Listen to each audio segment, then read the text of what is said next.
Hey everybody, it's Anna. Welcome back to my Fluid Art channel. Thank you so much for stopping by. Today I'm doing a resin project. So I have done some stuff with resin in the past, a little bit here and there. I did some resin dominoes. I just, experimented a little bit with resin. I don't have a dedicated resin space indoors, so I can only really do it in the summer when I can work in my garage and the temperature and humidity is good, because I just don't feel comfortable bringing resin inside my house for a number of reasons. You can check the video description if you want more details about safety with resin. But I'm going to make a chess set today. So I got this chessboard kit from Let's Resin. That's the company that I get most of my resin supplies from, and I love all their stuff. So let's unbox this. It's a bag. Let's unbag this and see what's inside. So first of all, we have the actual tray.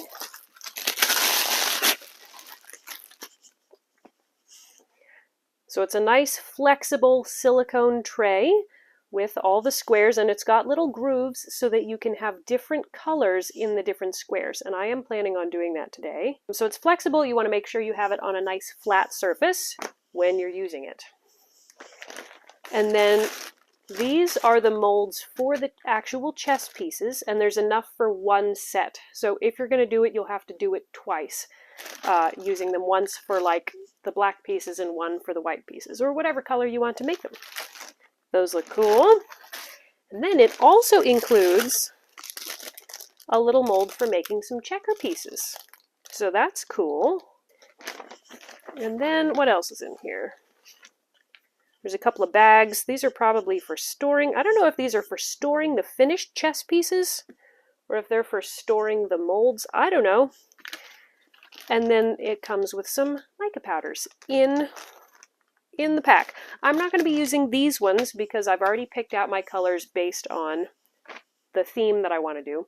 I'm doing a West Virginia University blue and yellow, the blue and gold theme. Since I'm from West Virginia, everybody here is like blue and gold all the way. So using the Let's Resin mica powders and their chameleon powders, I've picked out two different blues. I'm going to be using dark blue and sky blue, bright yellow and goldenrod, and then I also have some white. And I'll be putting some alcohol inks in there as well to help tint the resin. I'm using their epoxy resin. The starter kit is great because it comes with a lot of extra things like mixing sticks and tablecloths and stuff. And then I'm going to be using, I think for the actual chess pieces, I'm going to be using a color shift blue, one of the chameleon powders. And then in the gold ones, I'm going to be using this gold glitter. So this will be fun. Let's gear up, head out to the garage, and I'll show you what to do next.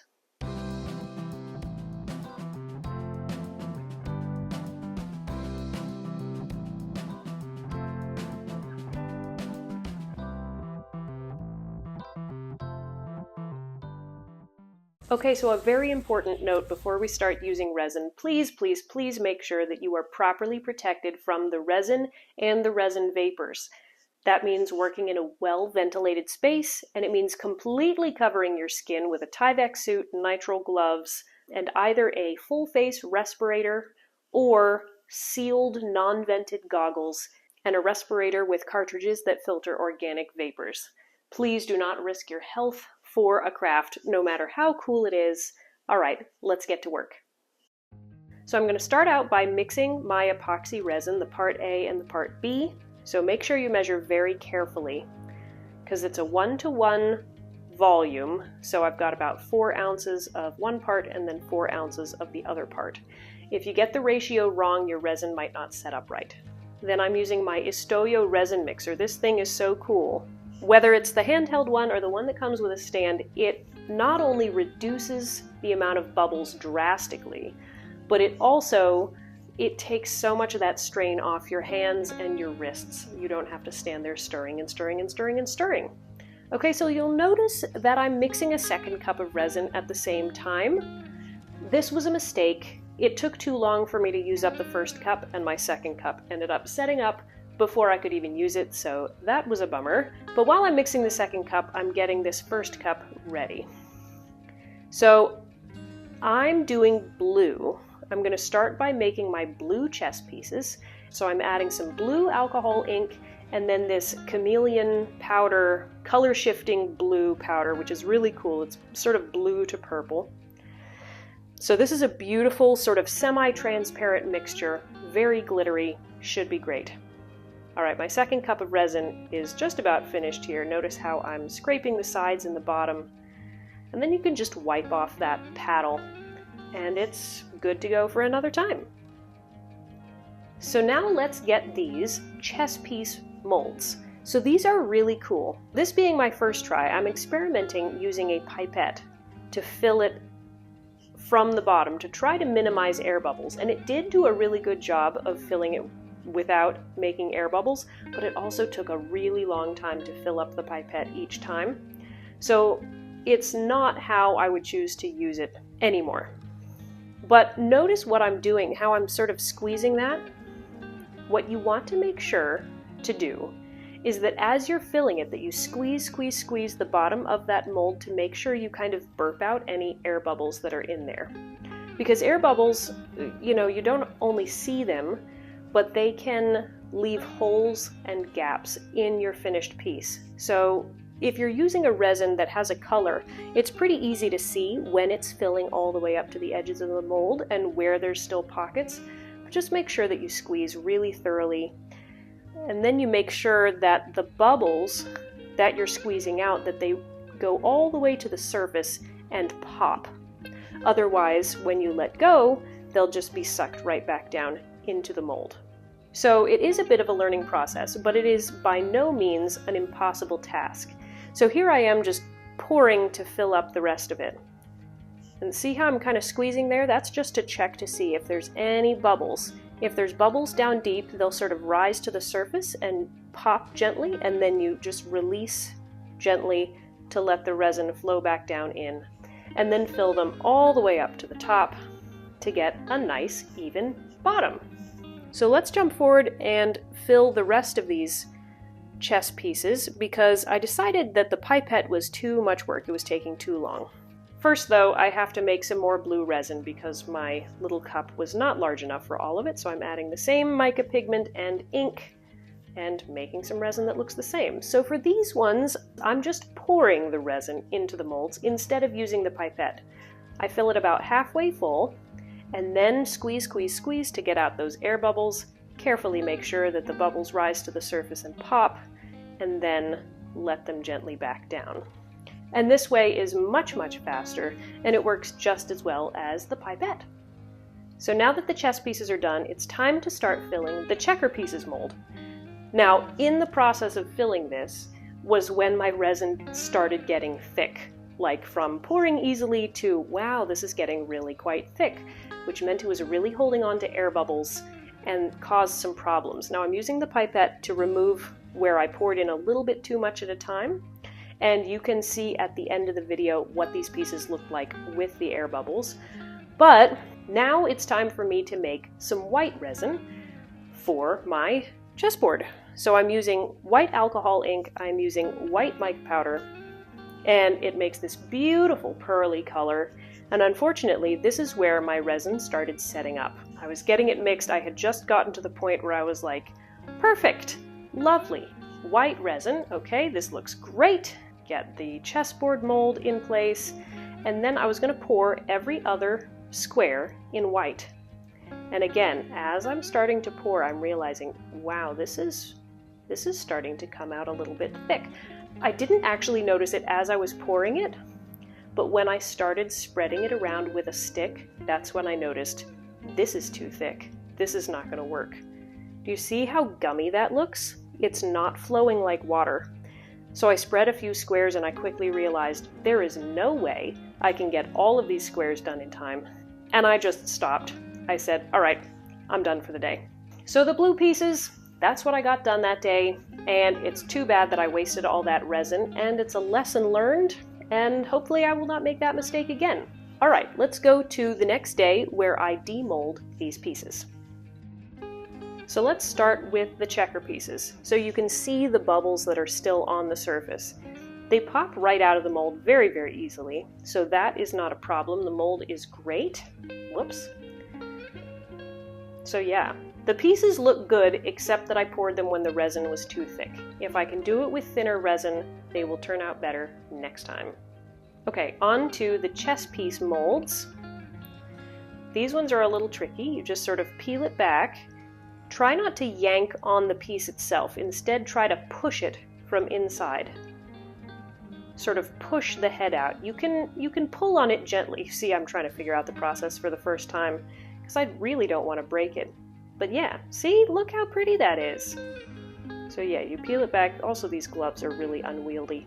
Get gloves that fit you properly. These ones are way too big. But yeah, you sort of push from the inside and then gently pull. The pawns are particularly easy to get out. The bigger pieces like the king and queen or the rook or the bishop, those are a little bit harder. Yeah, that's a bishop there, I think. Yep, a little bit harder, but still comes out. So then you take the mold and you just turn it back the right way around gently so you don't rip it, and it's good to go for another time. Next day working on the project, you can see I've got this beautiful gold color, and I've already poured the yellow chess pieces and the yellow domino pieces. And now I'm pouring the yellow squares of the chessboard. Now, you remember my initial plan to start by doing all of the white squares? Well, really, I should have done that. I didn't understand how important it is to do half of the squares before you do the other colors, and you will see what happens later. But as it is, we've got some beautiful yellow, just cleaning up the spills that I made, and now I'm going to add some color to this yellow to make a different shade of gold. Adding some of that goldenrod mica pigment, and then I'm sort of counting out the squares. Where is this supposed to go? And we've got two shorter diagonal bands of this color. Make sure you don't drip on your other squares, and then spread those ones out all the way to the corners as well. So it's very, very easy to do this part when your resin is at the right consistency. It flows nicely, and then I'm just going to very gently torch it. With silicone molds, you don't want to torch too hard or you can warp the silicone, but it's very helpful to get the bubbles out. So I do like to torch just a little bit. So that's all that I'm doing for this day. I will come back again and do the rest of the chessboard, the blue and the white. So I'm back again. This has turned into quite the long project, hasn't it? Okay, so I'm making some blue resin now for the chessboard. I've got some lovely lighter blue mica and some blue ink, and I'm pouring those nice diagonal lines. Everything's looking great, and that goes up here as well. It helps if you make a drawing. That way you know exactly where your colors are supposed to go and you don't have to guess. So putting the blue in the squares again was very, very easy. Gentle torch, get those air bubbles out. Now I'm making my darker shade of blue, adding in the darker blue mica pigment. It's a great way of not wasting your resin if you can do two different colors, one and then the other. Anyway, mix that up, and then I'm adding it to those final squares. Man, that's pretty going out. Looks excellent. So this step, I should have stopped here. I should have either done all of the white and let that dry before I added the color, or I should have done all the color and let that dry before I added the white. Because when you add two different colors of resin in squares that are right next to each other, the colors are going to start bleeding into one another, and you're about to see that. Just like before, some white alcohol ink and some white mica powder. Lovely, lovely color. Then I'm going to put some into a smaller cup that has a spout to make it easier to pour into those sections in a controlled fashion. And if you pour your cup only half full, it's easier to pour. Okay, so it looks easy, right? Yeah, great, pouring it all out. The problem is when you go to spread it into the corners, when wet resin touches wet resin, it starts flowing like crazy. Uh-oh, see, you can see the blue start to bleed right there. When it's just in a dry mold, it stays put, but when it touches other wet resin, it overflows and it just makes a huge mess. So I took a very long time fighting this, trying to use a pipette to sort of suction out a lot of that, suction the blue out of the white and get it out of the way, and it just keeps flowing. The stuff is, self-leveling means it just flows and flows and flows, and you can't get it to stand still once it has decided to flow. So I tried the pipette for a while and it kind of worked, and then I decided that I needed something more drastic, so I used paper towel to blot it out and just remove the blue, because I thought, look, I still have some blue resin. If I can get all of this out, I can re-pour the blue and just be really careful. And that worked better, but still, adding it back in, there was a bit of bleed through. Even spreading it out super carefully, it still bled a bit. And then I added the white in all the other areas, and guess what? The light blue bled also. And naturally, because I re-tinted the light blue resin, I didn't have any more of it. So at that point I said, okay, I'm done. I can't blot this all out. That's it. So I walked away. I said, what will be, and we'll see how it looks the next day. Here it is the next day. I've got some clear resin. I've got some white resin. This is the third time I've made this white resin. Hopefully this is the last. So I started by pouring around the white border just to make sure I had a nice clean edge. And then I wanted sort of a mixed textured back where it wasn't all white, but it was kind of swirled. By the way, the back of this chessboard needs about 16 ounces of resin. I used 14 ounces, and it was okay, but it did not quite fill it all the way level. You'll see here I'm getting my surface leveled a bit because I'm looking at the mold. The mold is so big and flat that if your surface is not completely level, it's going to sort of tilt to one side. Uh-oh, paper towel in there. Got that out. Fortunately, didn't ruin anything.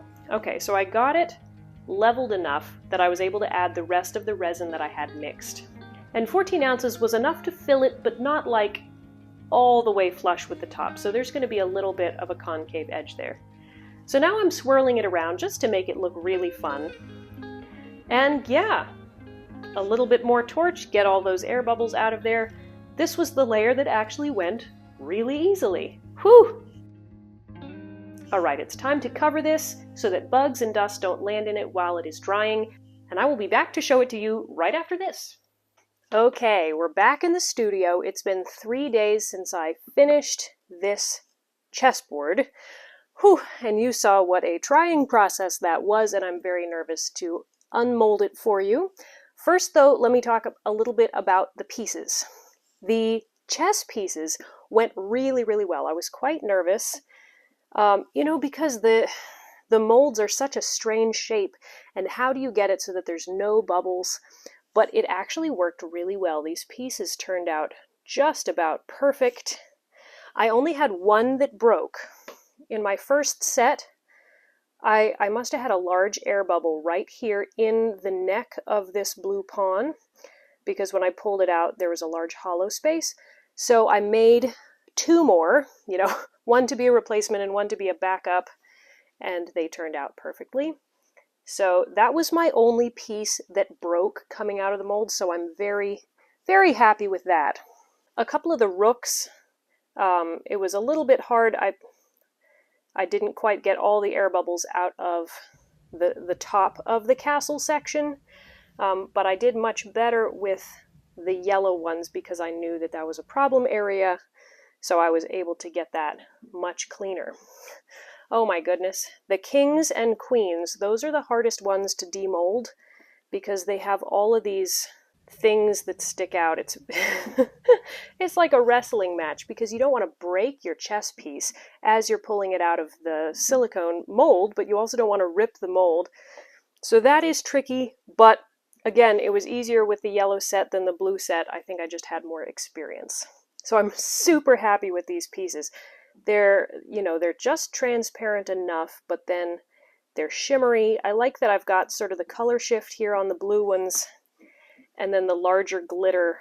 So they look definitely different, but they're both very interesting. The checker pieces did not turn out as well. And it's not because there's anything wrong with the checker mold. It's because, for example, with the blue ones, I spent so much time filling the blue piece molds that my resin was starting to set up. And so there were air bubbles in the edges of a lot of these pieces. And so it's like there's chips taken out of the sides, and on some of them, air bubbles rose up and formed on the underneath side. Just because it was thick enough, I couldn't pop the bubbles, I couldn't even see the bubbles, and it made it very hard for the resin to release the bubbles because it was thick. So they ended up in the end. So probably for this chess set, I will not actually sell the checker pieces with it. I mean, I could make more checker pieces, but I think when I try to sell this, if the board turns out well enough, I'll sell it with just the chess pieces. And I think I'll keep the checker pieces for my family because we can use those and my kids will love them. But overall, it worked well. Now, for checkers, I don't understand why the mold has 8 regular pieces and 8 king pieces.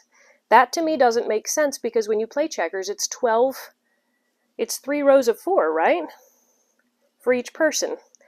So it seems to me like it should be 12 of the regular and only 4 kings, because you almost never have more than 4 kings at once. So that would be my one complaint about this checker mold, but that's a pretty small complaint. If you want to have those numbers, you can just pour them twice.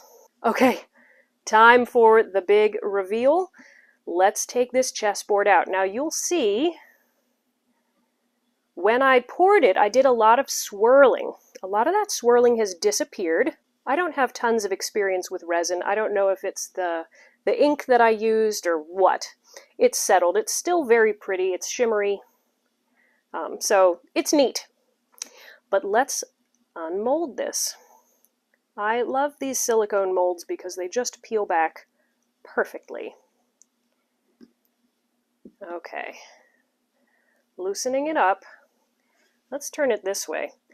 So I can see from the underside here that the color smear that we got, it is visible.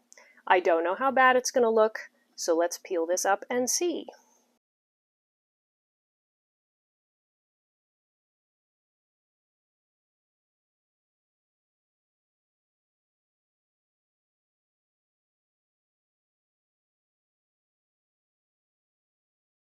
Okay, there's one area where it's actually sticking to the mold. Okay, got it. Dun da da da! Wow! Look at that! Look how shimmery that is. You see the glitter in the 2 gold sections? And even when there's been some color shift of the blue and the white, I think the white is denser, and so it mostly stayed on the bottom and the blue kind of went over the top. That's not terrible. That might be sellable, it might not be, but such pretty shimmer. Lots of depth. I love the diagonal pattern that I've got, and I'm glad that I poured the white all around the edge so we've got that nice clean white border all around the sides. Super cool. So there is a bit of an edge here along the back because I didn't have quite enough resin to fill it all the way to the top. So I don't know if I'll sand that down or if I'll just leave it. It's not that noticeable. But let's see how cool this looks with the pieces on it.